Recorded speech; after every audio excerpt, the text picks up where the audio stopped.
favorite winter skincare product is the Celestial Moisturizer by Lush. I buy it every single winter, and I received one this year as a Christmas gift.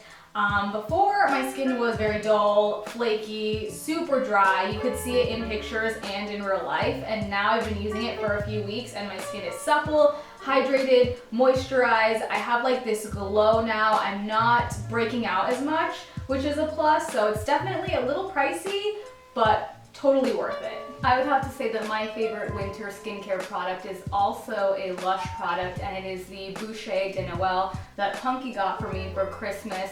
It's very gentle on my skin, which is great right now because I tend to like to use products that are very rough and dry out my skin, which is not ideal for this time of the year.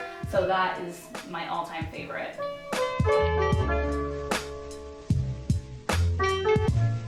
I don't know if we have answered this question before, but I would love to go back to college. When I was in college, I didn't know what I wanted to do. So I spent a lot of time trying to figure out what it was that I wanted to do, and I still didn't know. So I didn't get a bachelor's degree in something I really was not 100% committed to. If I could go back to school, I would love that, and I would probably do something in graphic design or in video editing or some kind of cinematography. That's really what I love to do. Something in the arts. It's always been something in the arts.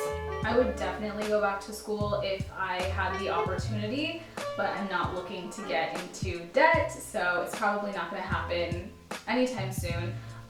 But when I was in college also, I was really unsure of what I wanted to do, so I took a lot of classes in different fields, and I still, at the end, graduating with an associate's, I didn't know. So I'm kind of happy I didn't continue my education, because then I would have just been throwing money around and not really honing in and finding what I was passionate about, which is film and production. So I would love to go back for something like that. I'm not sure, maybe a little bit of everything in like the film industry. I think that could be pretty cool, but hopefully someday. So I think we've always kind of thought about selling the items that we thrift, or kind of sourcing items from the thrift store to sell, because we've been asked for years to sell things that we find at the thrift store. But for me, there's kind of like an internal struggle, because you buy these items for a few bucks at the thrift store, and obviously you're looking to make a profit, because if not, it's kind of not worth your time. And I'm not looking to buy something for $5 and sell it for $50. I just think that's absurd. So there's like this internalized struggle, like, do I sell it to make a profit, or do I just kind of, you know, not do that? Because we always come across items at the thrift store that we like, that we love, that we think other people would enjoy, but they're not the right item for us. And so we usually don't pick them up.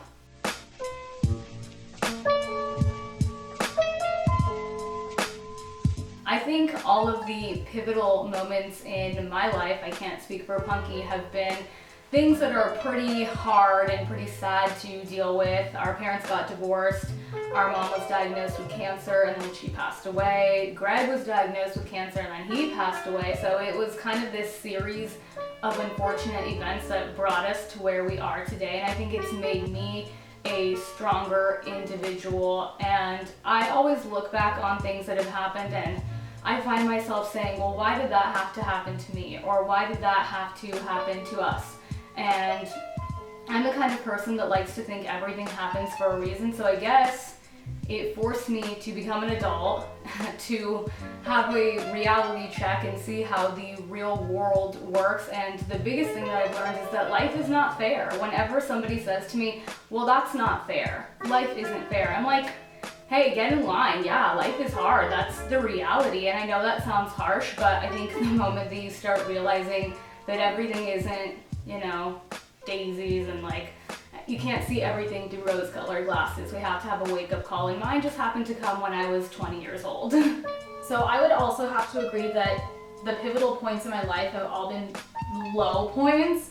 My mom passing away, reaching like my rock bottom and starting to think that there was really no point in living anymore, and then finally having that reality check by checking myself into inpatient treatment, getting help, and continuing to check in with myself, to realizing I am a strong person.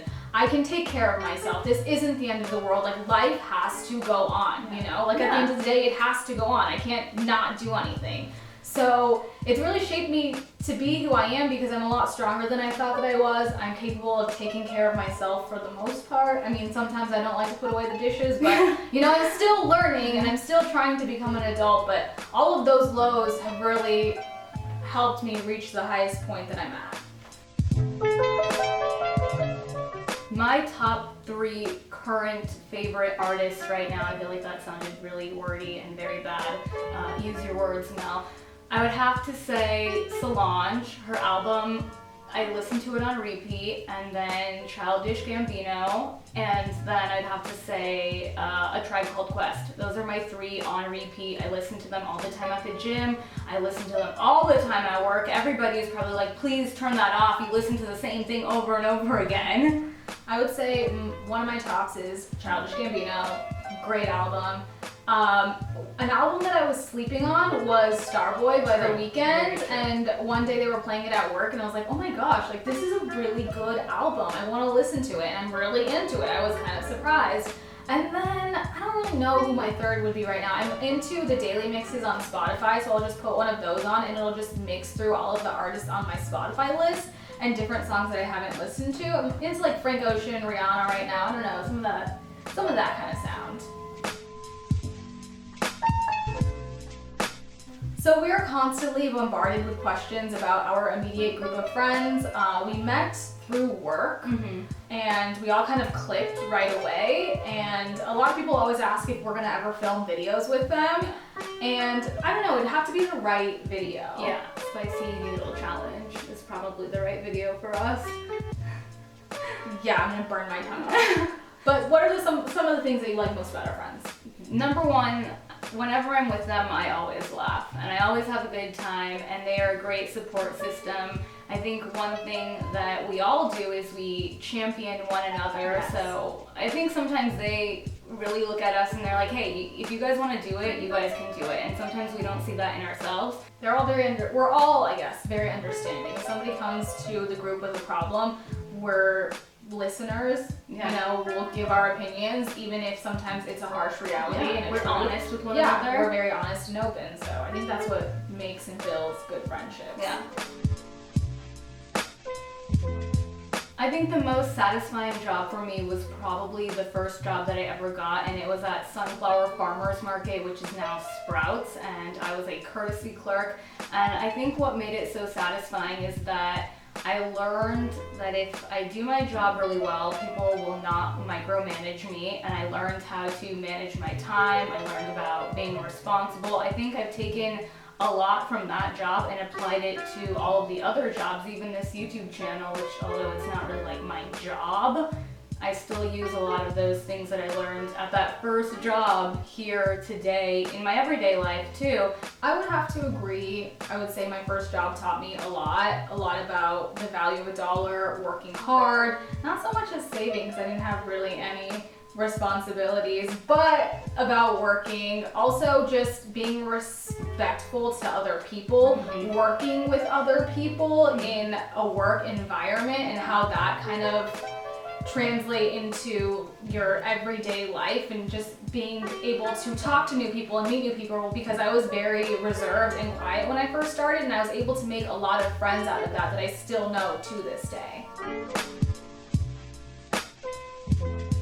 So I actually looked up what a capsule wardrobe was after receiving this question, and I honestly love the idea of it. Having, you know, roughly 30 articles of clothing with a neutral color scheme sounds like something right up my alley, honestly. Yeah. Because you guys know I wear jeans, I wear t-shirts, I wear just like tops that can go with one another. Yeah. And I feel like just being able to get rid of everything else would be so amazing. Kind of like how Mark Zuckerberg has like the same outfit that he wears every single day, but I would change it up a little bit. I don't know how well that would work for making like lookbooks on YouTube. If we only had 30. If I only had 30 pieces of clothing, I'm sure I could change it up a little bit, but obviously this year I want to get rid of a lot more stuff. We started doing that last year, so I think that narrowing down some of my options clothing-wise would be good because I already wear all of the same things.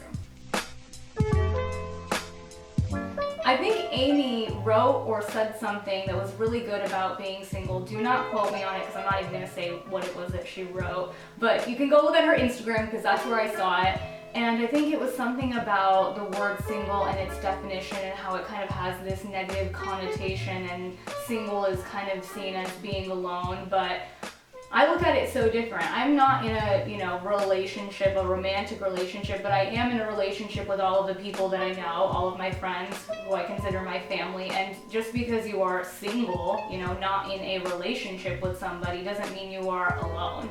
So I think being single is just like, I don't know, it's this weird thing where society tells you that you need to be in a relationship to be happy, and if you're not, then you're not, living your life to the fullest, which is not true. Whenever I do feel like I want to be in a relationship, then I'll seek out that relationship. But right now, I have a lot of people in my life, and I love those relationships.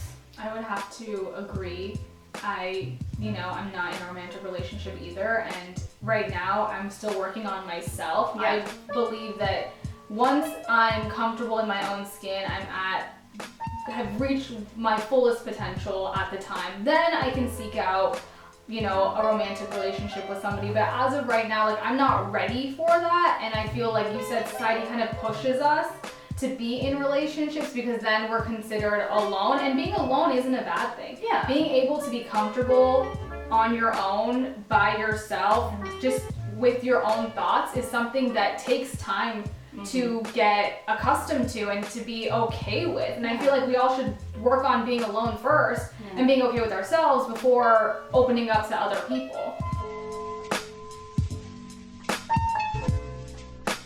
I think last year we said that we really wanted to collaborate with a lot of Was that in local the people. January Q&A? That was probably in the January Q&A. And then even in the local wolves spread that came out last year, I think that we said that was something that we wanted to do this year, was to probably collaborate. And we have yet to collaborate with anybody locally, which we would love to do. But I feel like the Valley, and we've spoken to a lot of other creatives here too that kind of see the Valley as this, I don't know, clicky environment where a lot of people are like, I only am going to work with these people. I only want to work with these people. Like, oh, you're in the YouTube space, so you're kind of your own thing. Like, we're photographers, we're our own thing. And it's weird that a lot of people wouldn't want to connect and collaborate with each other. Then again, we haven't reached out to anybody, so we're also probably guilty of not stepping out of our comfort zone. So yes, we would love to collaborate with people this year locally. Even there are people that I know, like in real life, that I just need to say, like, hey, can I make a video of you? Like, I just need to go